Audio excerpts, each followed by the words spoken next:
Masuk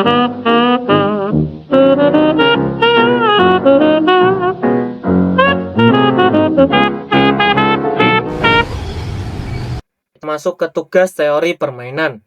Kami dari kelompok 6 yang beranggotakan. Yang pertama ada Kendrick dengan NIM 672023-019. Yang kedua ada Eca dengan NIM 672023-192. Yang ketiga ada Kukuh dengan NIM 672023-093. Yang keempat ada Salsa dengan NIM 672023-180. Yang kelima ada Jana Alberto dengan NIM 672023-103. Kita ke soal yang pertama, pengertian permainan strategi murni. Permainan strategi murni adalah situasi ketika setiap pemain memilih satu strategi saja sebagai strategi optimalnya. Di modul menjelaskan bahwa pemain tidak perlu mencampur strategi atau menggunakan probabilitas. Mereka cukup memilih satu strategi yang memberikan hasil terbaik jika dibandingkan dengan semua kemungkinan tindakan lawan. Jika kondisi ini terjadi, permainan disebut permainan strategi murni karena pilihan strateginya langsung dan tidak berubah. Nilai dari strategi ini juga menjadi nilai permainan yang sama bagi pemain yang menyerang maupun bertahan. Jika tabel hasil memiliki titik keseimbangan yang memenuhi kriteria maksimin dan minimax, maka permainan tersebut termasuk kategori strategi murni. Jadi pada intinya strategi murni adalah permainan ketika setiap pemain cukup memiliki satu strategi saja ya, yang terbaik karena strategi ini sudah memberi hasil yang paling menguntungkan terhadap lawannya. Nah, kalau soal pertama permainan strategi murni, kita masuk ke soal yang kedua, pengertian permainan strategi campuran. Permainan strategi campuran muncul ketika pemain tidak bisa menemukan satu strategi tunggal yang tahu dari pilihan terbaik. Modul menjelaskan bahwa kondisi ini terjadi saat tabel hasil tidak memiliki titik keseimbangan. Artinya kriteria maksimin dan minimax tidak menghasilkan yang sama, sehingga tidak ada strategi murni yang bisa dipakai. Dalam kondisi ini, pemain harus mencampur beberapa strategi dan menggunakannya dalam proporsi tertentu. Jadi pada intinya, permainan strategi campuran adalah permainan ketika pemain tidak punya satu strategi terbaik, jadi mereka tuh harus memakai beberapa strategi ya, secara bergantian dengan probabilitas tertentu. Oke, selanjutnya saya akan menjelaskan soal nomor 3, di mana soalnya itu adalah perbedaan antara kriteria minimax dan maksimin. Di mana perbedaan sini ada terbagi beberapa faktor. Yang pertama ada faktor tujuan, sikap, dan inti keputusan. Kita mulai dari yang pertama di sini adalah maksimin, di mana kriteria maksimin itu biasa digunakan oleh pemain yang berupaya memaksimalkan keuntungan. Di mana tujuannya itu adalah memaksimalkan hasil minimum yang mungkin. Kemudian sikapnya di sini adalah pesimis atau konservatif, di mana pemain akan mengasumsikan lawan akan selalu memilih yang paling merugikan dirinya. Untuk inti keputusannya adalah memperoleh keuntungan terjamin terbesar. Selanjutnya di sini ada minimax, di mana kriteria ini biasa digunakan oleh pemain yang berupaya meminimalkan kerugian, di mana tujuannya itu adalah meminimalkan kerugian maksimum yang mungkin terjadi, dan sikapnya itu adalah menghindari penyesalan terbesar, di mana pemain memiliki strategi yang meminimalkan kerugian maksimum yang bisa ditimbulkan oleh lawan. Kemudian untuk inti keputusannya adalah menjamin kerugian terburuk yang ditanggung adalah yang paling kecil. Oke, jadi untuk yang selanjutnya ini ada perbedaan antara permainan strategi murni dengan permainan strategi campuran. Oke, jadi yang pertama itu berdasarkan aspek strateginya, cara memilih strateginya. Untuk yang murni itu dia mempunyai satu pilihan tetap, dan yang strategi campuran itu ada beberapa pilihan. Nah, untuk probabilitasnya itu yang murni ini tidak menggunakan, sedangkan yang campuran ini ya pakai probabilitas. Dan untuk diktabilitasnya yang murni ini ya tentu saja sangat mudah ditebak, dan untuk yang strategi campuran itu sulit ditebak. Nah, untuk kapan digunakannya, ya saat ada sell double point untuk yang murni, dan untuk yang campuran ya saat tidak ada saddle point. Nah, untuk solusinya yang murni itu pakai satu strategi, dan yang strategi campuran itu ya pakai persentase untuk masing-masing strategi. Perkenalkan, nama saya Salsabila dengan NIM 6720231880. Di sini saya akan menjelaskan tugas studi kasus 1 di materi game teori. Nah, di sini ada angkatan bersenjata sedang melakukan permainan perang di Eropa. Satu simulasi pertempuran adalah antara Blue and Red Division. Blue Division berada di pihak menyerang dan Red Division memegang posisi bertahan. Hasil dari permainan perang tersebut diukur dalam jumlah tentara yang hilang. Tabel playoff berikut ini menunjukkan jumlah tentara Red Division yang hilang untuk setiap strategi pertempuran yang tersedia untuk masing-masing divisi. Tentukan strategi optimal untuk kedua divisi dan jumlah tentara yang hilang yang diperkirakan akan dialami oleh Red Division. Nah, di sini ada tabelnya. Strategi Blue Division ada 1, 2, dan strategi Red Division itu ada A, B, dan C. Di sini ada angkanya. Kalau kita next. Nah, kita mencari nilai maksimin dari Blue.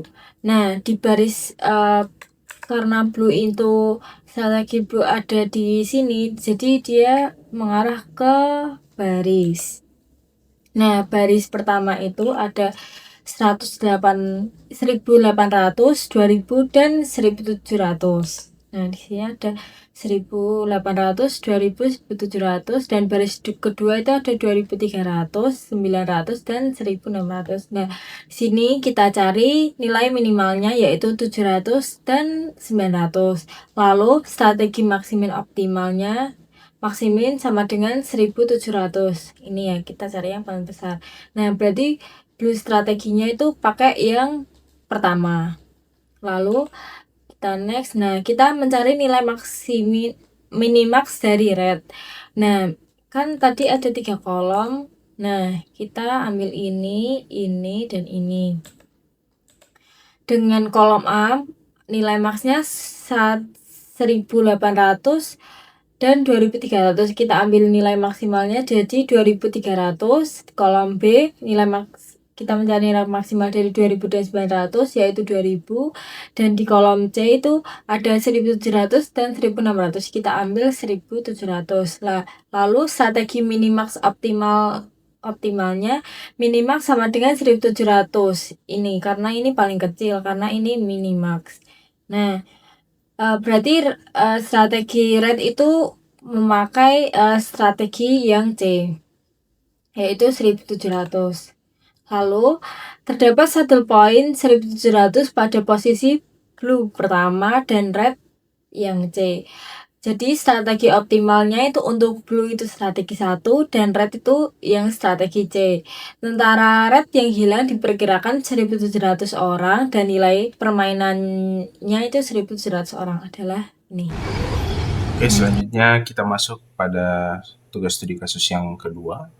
Nah, ini dimana diketahui itu ada strategi smoothie dan juga strategi cooler cola. Nah, ini untuk tabel strateginya. Kemudian di sini yang diketahui selanjutnya itu ada pemain 1.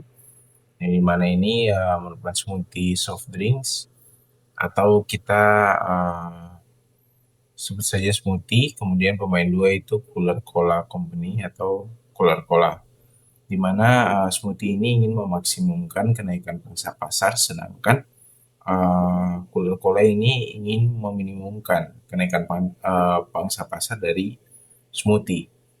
Jadi dia tuh ingin meminimumkan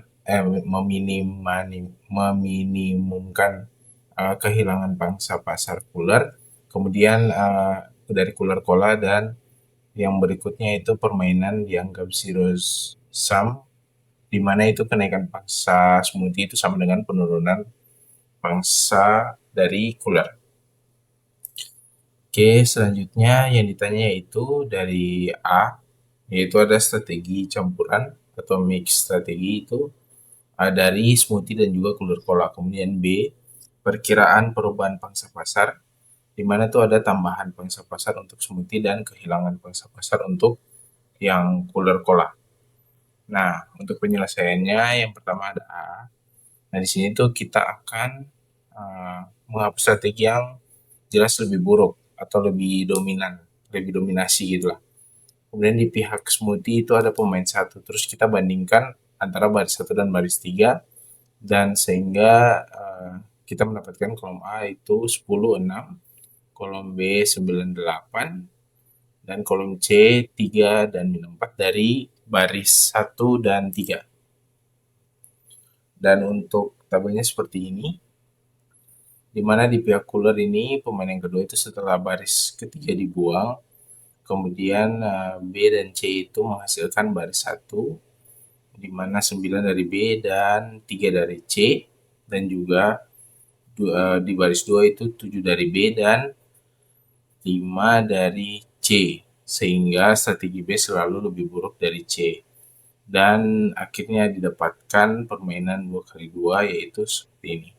Diambil baris 1 dan 2 dari kolom A dan juga B.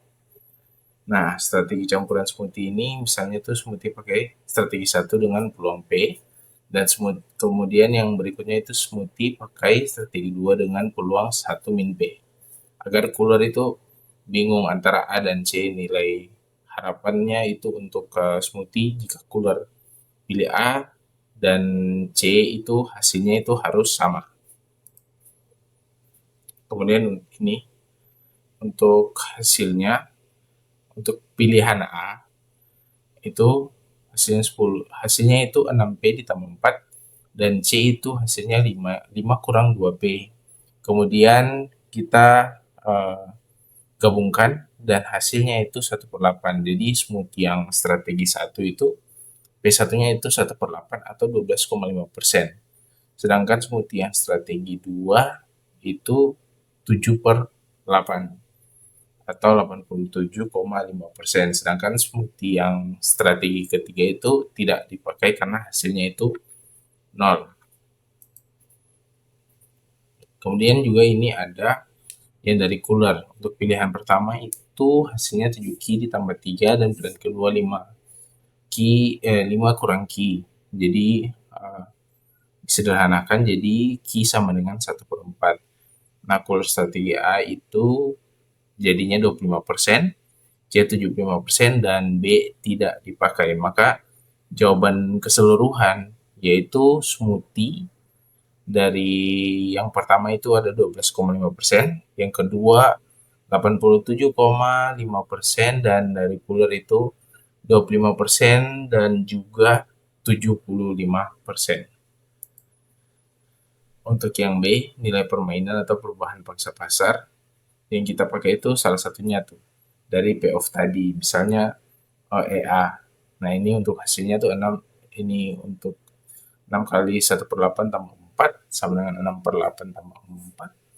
Hasilnya itu 4,75. Artinya smoothie itu sama dengan rata-rata menambah pangsa pasar 4,75. Nah, tadi sudah diketahui bahwa cooler cola itu rata-rata kehilangan pangsa pasarnya itu 4,75 unit, dan karena permainan ini zero sum, maka seperti yang kita sudah ketahui tadi, karena ini zero sum, maka keuntungan smoothie sama dengan kerugian dari cooler cola. Jadi hasil atau kesimpulan yang kita ambil yaitu kenaikan pangsa pasar smoothie itu sama dengan 40,75 unit, sedangkan kehilangan pangsa pasar untuk cooler cola itu 4,75 unit juga. Sekian dan terima kasih.